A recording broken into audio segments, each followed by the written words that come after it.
ദൈവഹിതത്തിനനുസരിച്ച് നമ്മൾ മൂവ് ചെയ്താൽ, ദൈവഹിതത്തിനനുസരിച്ച് സ്റ്റെപ്പുകൾ വെച്ചാൽ, ദൈവഹിതത്തിനനുസരിച്ചാണ് നമ്മൾ നമ്മുടെ ചുവടുകൾ വെക്കുന്നതെങ്കിൽ ഹല്ലേലൂയ, നിൻ്റെ മുന്നിൽ ഒരു വഴിയും അടയത്തില്ല. ഹല്ലേലൂയ. ദൈവഹിതം തിരിച്ചറിയാതെ, ദൈവഹിതം തിരിച്ചറിയുന്നതിന് മുന്നേ സ്വയമായി പലപ്പോഴും കാണുന്നത് സംഭവിക്കുന്നതാ. ദൈവഹിതം എന്താണെന്ന് തിരിച്ചറിയാതെ നമ്മുടെ ഇഷ്ടങ്ങളെ ദൈവഹിതമായി വളച്ചൊടിച്ചിട്ട്, നമ്മുടെ ഇഷ്ടങ്ങളെ ദൈവിക ഹിതത്തിനനുസരിച്ച് ദൈവഹിതമാണെന്ന് വളച്ചൊടിച്ച് ഹല്ലേലൂയ എവിടെങ്കിലും പോയി പരാജയപ്പെടുകയല്ല.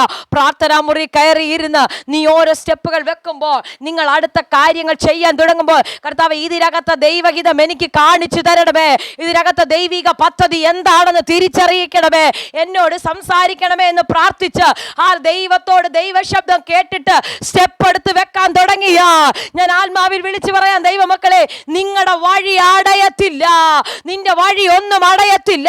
ഹല്ലേലൂയ. ദൈവഹിതത്തിനനുസരിച്ചാ നീ സ്റ്റെപ്പ് വെക്കുന്നെങ്കിൽ ഹല്ലേലൂയ, നിനക്ക് വേണ്ടി നീ പോലും അറിയാതെ ചില വാതിലുകൾ തനിയെ തുറക്കുമെന്ന് ഞാൻ പറഞ്ഞാൽ,